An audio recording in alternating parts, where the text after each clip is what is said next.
일찍이 영국의 유명한 역사가 토인비는 역사를 이렇게 정의했습니다. 역사는 도전과 응전의 역사다.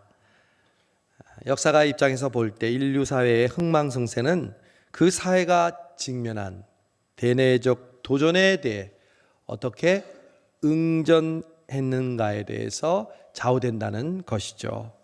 그런 면에서 볼 때 우리가 읽은 사도행전도 늘 이러한 도전과 응전의 갈등 구조로 되어 있다고 해도 과언이 아닙니다. 사도행전은 성령의 뜨거운 역사로 복음이 흥왕하게 되면 이에 질세라 복음에 대한 핍박과 박해도 그에 못지않게 강하게 부딪혀 온다는 것을 알 수 있습니다. 초대교회는 먼저는 외부적으로 유대인들과 심각한 갈등을 겪습니다.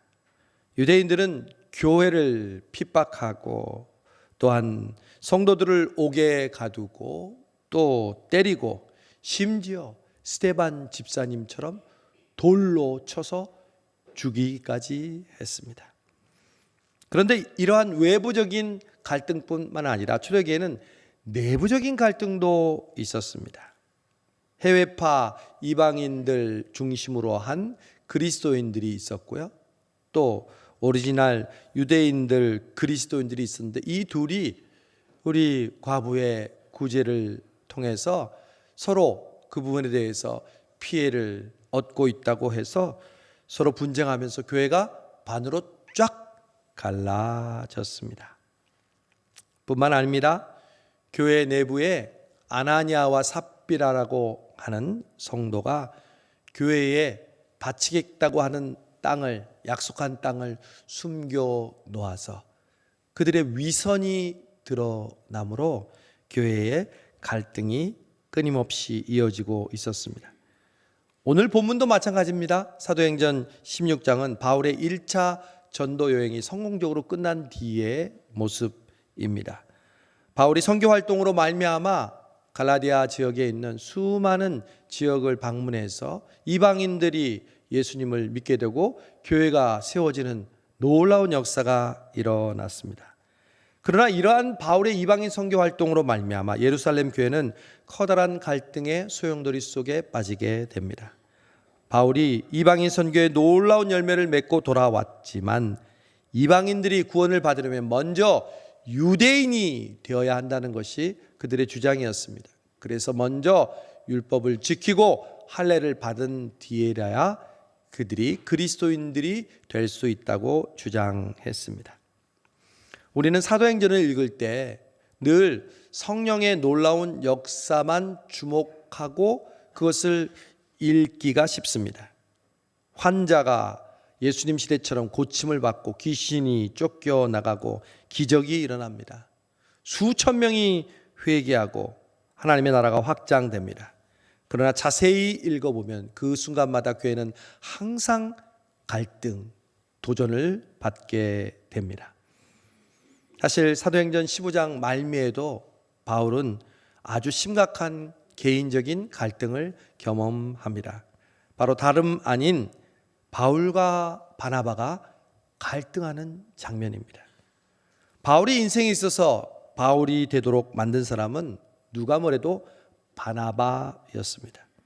바울은 교회를 핍박하는 괴수라는 닉네임으로 낙인 찍혀서 예수 그리스도를 믿고 나서도 사람들은 그를 상대하려 하지 않았습니다. 바로 그때 바울을 복음 전도자로 천거하고 추천해 준 사람이 바로 바나바였습니다.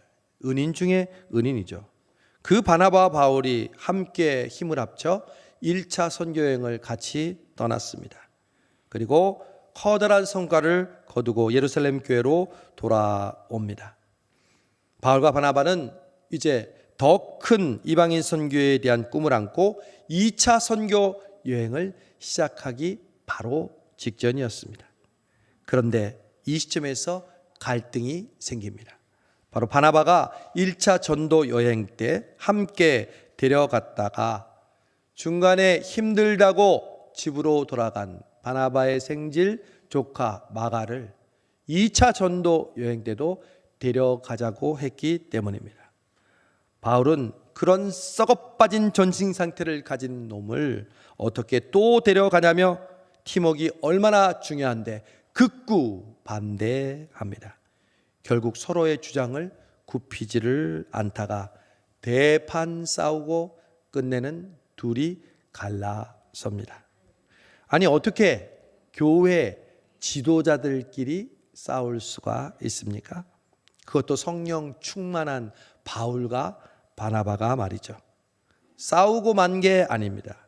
대판 싸우고 그 뒤로 얼굴을 보지 않았습니다. 바나바는 그 뒤로 사도행전에서 이름이 나오지를 않습니다. 바나바와 바울의 싸움은 그 옛날의 이야기가 아닙니다. 사실 우리의 이야기입니다. 신앙적인 가정에서 일어날 수 있는 갈등입니다. 신앙적인 남편과 아내에게 있는 갈등입니다. 신앙적인 부모와 자녀의 갈등입니다. 또 교회에서 신앙적인 교인과 교인의 갈등 이야기일 수 있습니다. 교회 안에서도 그럽니다. 어떻게 그렇게 책임감 없이 허투루 일하냐 이렇게 말하는 사람이 있는가 반면 그 정도 너그러운 마음을 가지지 않고 이해하고 감싸주지 못하면서 무슨 크리스찬이냐 너는 얼마나 잘났는데 라고 맞섭니다. 여러분 교회 생활을 하면 은혜를 받으면 갈등이 사라질까요?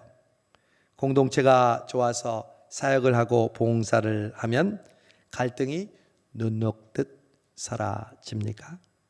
아니요. 어쩌면 갈등이 더 생생하게 느껴질 것입니다. 사람들은 누구나 갈등을 싫어합니다. 저도 매우 싫어합니다. 피하고 싶어 합니다. 그래서 어떤 그리스도인들은 그 갈등이 싫어서 나는 구역에 들어가지 않고 선교에 들어가지 않고 나는 예배만 보겠다고 이야기합니다. 신방도 안 받겠다고 얘기합니다. 여러분, 사도행전을 통해서 우리는 복음의 확장을 통해서 똑같이 일어나는 현상이 갈등이었다는 것을 알 수 있습니다. 사도행전을 통해 그 갈등을 어떻게 극복하는지를 보여주는 말씀이 바로 사도행전입니다. 우리의 신앙이 점점 깊어진다. 그리고 우리의 신앙이 성숙했다라는 말은 갈등이 없어진다는 뜻이 아니라 그 갈등을 어떻게 극복하느냐. 바로 그 갈등을 해결하는 힘과 지혜와 용기가 생기는 것을 의미합니다. 여러분은 지금까지 살아오면서 어떤 커다란 갈등을 겪으셨습니까? 그리고 지금 혹은 어떤 갈등 가운데 괴로워하십니까? 교회 밖에서도 그렇고 교회 안에서도 가정 안에서도 우리는 갈등이 있는 이 현실을 살아감을 먼저 인정해야 합니다. 지금 우리는 갈등의 시대를 살고 있다고 해도 과언이 아닙니다. 세상이 양극화가 아니라 다양화가 되면 갈등이 사라질까요? 아니요. 갈등이 오히려 더 많아집니다. 민주주의가 되면 갈등이 사라질까요? 아니요. 자신의 이익에 따라 얼마나 많은 갈등이 일어납니까? 저와 여러분이 살고 있는 지금 대한민국이 그것을 말해주고 있지 않습니까? 그런 의미에서 오늘 본문은 바울이 커다란 갈등의 소용돌이 가운데 휘말리는 모습을 우리에게 보여줍니다. 외부의 적대자나 바나바와 같은 내부의 사람이 아니라 바로 자신의 속에서 내적인 갈등이 일어나고 있습니다. 바울에게 이번 갈등은 그 어떤 갈등보다 그래서 힘들었습니다. 육체적인 고통이라면 심지어 소울메이트였던 바나바와의 갈등에서도 눈 하나 깜짝하지 않았던 바울이었지만 정작 자기 자신의 내부에서 일어나는 이 갈등은 그를 너무나 힘들게 했습니다.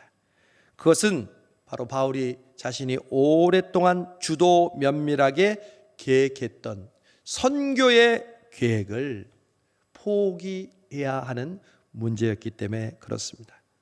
여러분, 요즘 MBTI라는 젊은이들의 성격을 파악하는 그러한 단어 중에 바울은 I에 해당하는 계획적이고 주도 면밀하고 한 번 계획하고 결심한 것은 끝까지 주장하고 또한 돌파하는 사람입니다.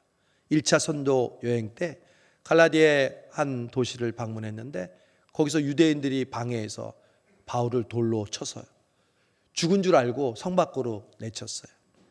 그런데 여러분, 돌을 죽을 만큼 맞았으면 온몸이 어떻겠어요? 그 다음날 일어났을 때 움직이지를 못할 텐데 바울은 벌떡 일어나서 그 돌 맞았던 도시로 다시 들어가서 복음을 증거하는 사람이 바로 바울이었어요. 한 번 마음 먹고 계획하면, 결심하면 끝까지 이루는 사람인데, 그런데 바울에게는 비두니아라는 선교적인 큰 목표를 가지고, 비두니아는 이 아시아에 있어서 굉장히 큰 해안에 있는 도시였는데 그 도시에서 효과적으로 복음을 전하는 게 좋겠다 생각하고 준비하고 그리고 기도하고 거기로 가려고 했습니다. 그런데 오늘 6절에서 이런 바울에게 성령이 아시아에서 말씀을 전하지 못하게 막으셨다고 말씀하십니다. 비두니아라는 아시아의 큰 도시에 복음을 전하려고 했는데 성령이 막으셨다는 거죠. 7절에 다시 한번 예수의 영이 허락지 아니하셨다고 재차 가로막는 모습이 보입니다. 이상하지 않습니까? 말씀을 전하지 못하게 하시는 분이, 복음이 전해지는 것을 막는 분이 사탄이 아니라 성령님이시라니요. 왜 성령님은 그렇게 바울이 비두냐로 가려는 계획을 막으셨을까요? 바울은 무척 당황스러웠을 것입니다. 이런 적이 없었거든요. 언제나 자신에게 두려워하지 말라, 내가 너와 함께합니다. 이 성에는 많은 사람이 있느니라, 이렇게 격려해 주셨던 이 성령님이었는데 바울의 이런 내적인 갈등이 최고치가 되는 순간입니다. 그러던 중 드로아라는 항구에서 어느 날 밤 묵게 되었는데 바울이 그 밤에 환상을 봅니다. 바울이 생각지도 않았던 바로 반대편에 있는 유럽의 관문 마게도냐 지방의 사람이 손을 들면서 우리를 도와달라는 환상을 봅니다. 그리고 다음날 바울은 하나님이 자신을 아시아의 비두냐가 아닌 유럽의 마게도냐인들에게 복음을 전하도록 부르셨다는 결론을 내립니다. 결국 바울은 진로를 바꿔서 오늘 설교 말씀 주제처럼 궤도를 수정해서 아시아에서 비두니아에서 유럽 마게도냐로 그의 계획을 바꿉니다. 결국 그래서 마게도냐 지역의 관문이 활짝 열리고 우리가 잘 아는 빌립보 교회, 데살로니가 교회, 그리고 고린도 교회까지 유럽에 있는 여러 지역에 복음을 전하게 됩니다. 여러분, 바울의 갈등은 좀 특별합니다. 왜냐하면 요나처럼 하나님이 가라고 했던 니느웨로 가지 않고 다시스로 가다가 갈등했다면 그것은 이해가 갈 만하죠. 불순종과 순종의 갈등이 아니었습니다. 이것은 신앙과 신앙의 갈등이었습니다. 이것은 비단 사도 바울의 경험만이 아니었습니다. 바로 오늘을 사는 저와 여러분의 고민이기도 하고요. 제가 사도행전을 읽다가 바울처럼 똑같은 신앙과 신앙의 갈등을 하는 두 사람을 또 발견했습니다. 하나는 베드로입니다. 여러분, 베드로가 초대교회 수장으로 성령 충만했잖아요. 그런데 어느 날 이제 하나님께서 요빠라는 도시에 가서 신방을 갔는데 갑자기 환상 중에 하늘에서 보자기가 내려오면서 부정한 음식이 있는, 짐승이 있는 것을 먹으라고 하는 소리가 들렸습니다.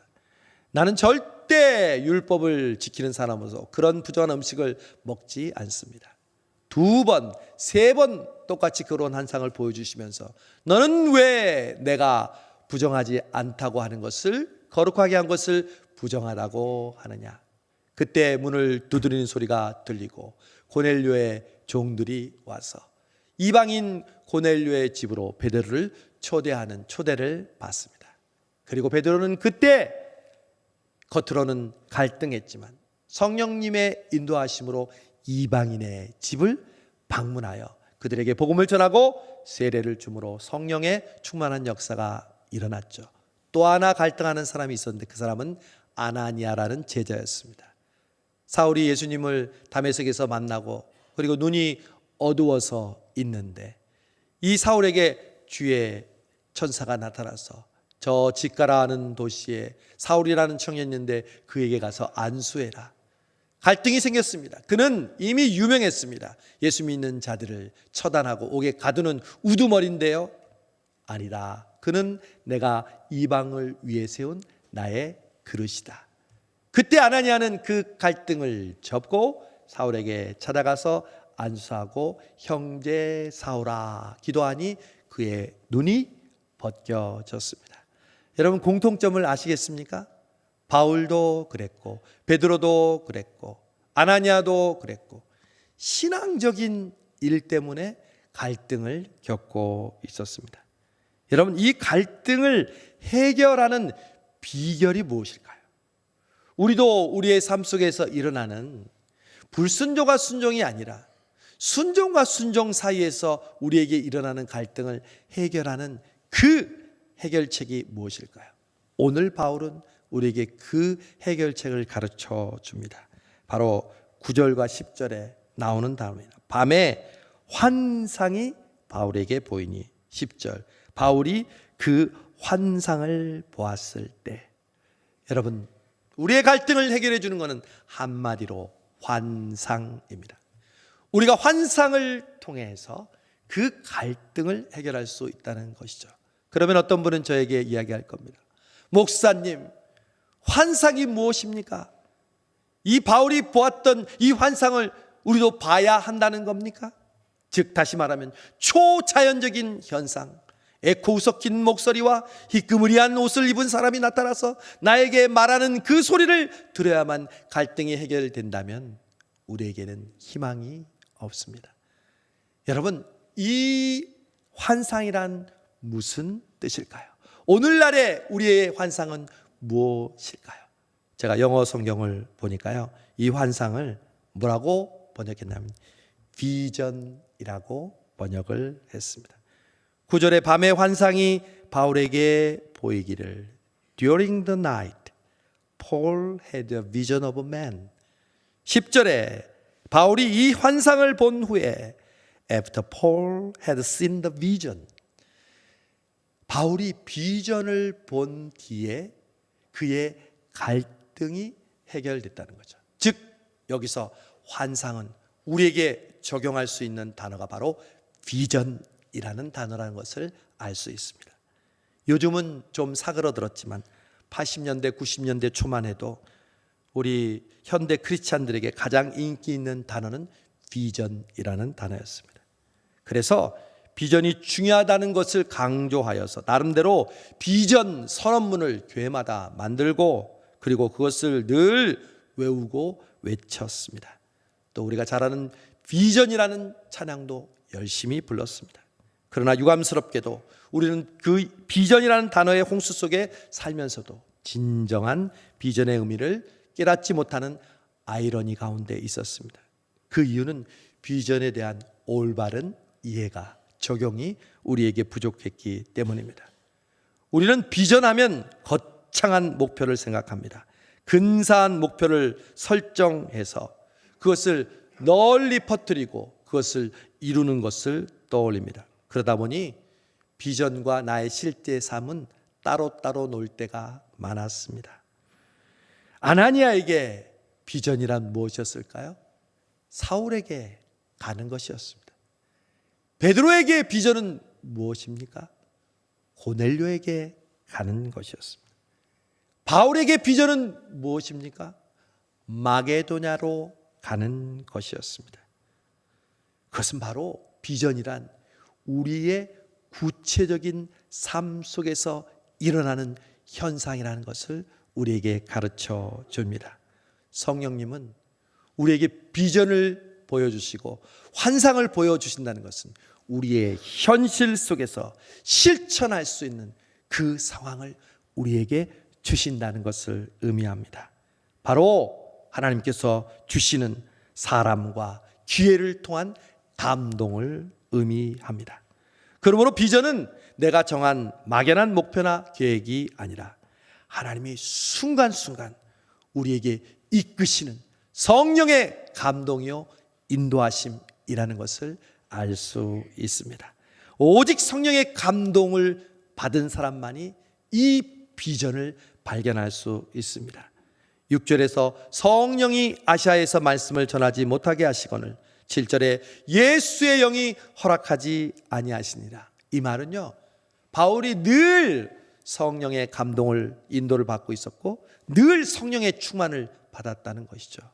여러분, 성령의 충만을 받아야 하는 이유가 바로 여기 있습니다. 그래야 우리의 구체적인 삶 속에서 성령님의 인도를, 말씀을, 감동을 우리가 느낄 수 있기 때문입니다. 바울은 그 환상을 본 다음에 어떻게 했습니까? 보는 것만으로 충분하지 않습니다. 환상을 본 후에 바울은 그것을 인정하고 곧바로 마게도냐로 떠났습니다. 즉시 순종하는 것입니다. 비전의 사람, 환상을 본 사람은요, 그 환상 본 것으로 만족하거나 그 환상으로 계속 사람들에게 얘기하는 것이 아니라는 것입니다. 베드로가 나는 보자기를 3번 보았다, 너희는 보았느냐? 절대 이렇게 얘기하지 않았습니다. 곧바로 그는 고넬료의 집으로 갔다는 것이죠. 환상을 본 후에 바울처럼 그것을 우리는 인정하고 움직여야 합니다. 바울은 드로아에서 배를 타고 빌립보를 방문합니다. 거기서 준비된 여인 루디아를, 자주장사 루디아를 만납니다. 루디아가 복음을 받아들이면서 유럽 교회의 첫 번째 성도가 되고 그곳에서 빌립보 교회가 세워진 것이죠. 사랑하는 여러분, 오늘 우리 성수동 교회는 베트남 선교를 위한 바자회를 갖습니다. 여러분, 이것은 우리 성수동 교회에 주신 하나님의 비전, 하나님의 환상의 구체적인 실현인 줄로 믿습니다. 저는 성수동 교회에 주신 하나님의 비전을 바라봅니다. 저의 비전이 아닙니다. 저의 목회 철학이 아니라 바로 예수님이 우리 성수동 교회에 주신 비전입니다. 마태복음 28장에 그러므로 너희는 가서 모든 족속으로 제자를 삼아 아버지와 아들과 성령의 이름으로 세례를 주고 내가 너희에게 분부한 모든 것을 가르쳐 지키게 하라. 볼지어다 세상 끝날까지 내가 너희와 항상 함께 있으리라. 이게 바로 저와 여러분의 비전입니다. 저와 여러분의 환상입니다. 여러분, 그 비전을 가지고 성수동 교회는 나아갑니다. 3년 전에는 그 코로나의 어려운 시기에 방글라데시로, 그리고 재작년에는 우리 이스라엘로, 작년에는 태국 페차분으로, 그리고 올해는 베트남으로 떠나게 됩니다. 하나님께서 우리 성수동 교회의 비전을 주셨기에 우리는 그 비전을 가지고 나아갈 뿐입니다. 우리 교회 교세나 혹은 우리가 무슨 특별한 능력을 가지고 있어서 가는 것이 아니라 오직 하나님께서 이 현실과 이 상황 속에서 우리에게 주시는 그 성령의 감동과 환상과 비전을 따라 우리는 하나님의 선교를 위하여 쓰임받기 원하고 그 약속된 땅, 마치 고넬료에게 가는 것처럼, 마치 아나니아가 사울에게 가는 것처럼, 마치 바울이 비두니아가 아니라 마게도냐로 가는 것처럼 우리는 올해 베트남의 땅을 밟고자 합니다. 이를 위해 오늘 바자회를 하는 우리 성수동 교회, 저는 성수동 교회가 늘 자랑스럽고 놀랍습니다. 매번 바자회를 할 때마다 성도 여러분들이 그 쏟아주시는 그 마음과 열정은 능히 우리 교회와 이웃과 주변 교회들을 따뜻하게 합니다. 금액이 많고 저놈이 아니라 성도들이 함께하는 그 마음, 선교 헌금까지 힘에 지나도록 여러분들이 함께해 주셔서 정말 작년에도 그랬고 재작년에도 그랬고 1,000만 원에 해당하는 그 선교 헌금이 모아지는 것을 볼 때 이것은 우리가 하는 일이 아니라 하나님의 선교 비전과 하나님의 환상을 통해 하나님이 우리를 이끄시고 인도하시는 일이라는 것을 깨닫습니다. 여러분, 교회는 언제 가장 순수해지는지 아십니까? 교회는 선교할 때 가장 순수해집니다. 가장 정화됩니다. 가장 하나 됩니다. 가장 기뻐하게 됩니다. 오늘 이 바자회와 2월 3일부터 있는 이 베트남 단기 선교를 통하여 우리도 하나님의 비전, 하나님의 환상에 따라 우리의 삶의 현장에서 바울처럼, 아나니아처럼, 베드로처럼 쓰임받는 성령의 주인공 되시기를 축복합니다. 하나님 감사합니다.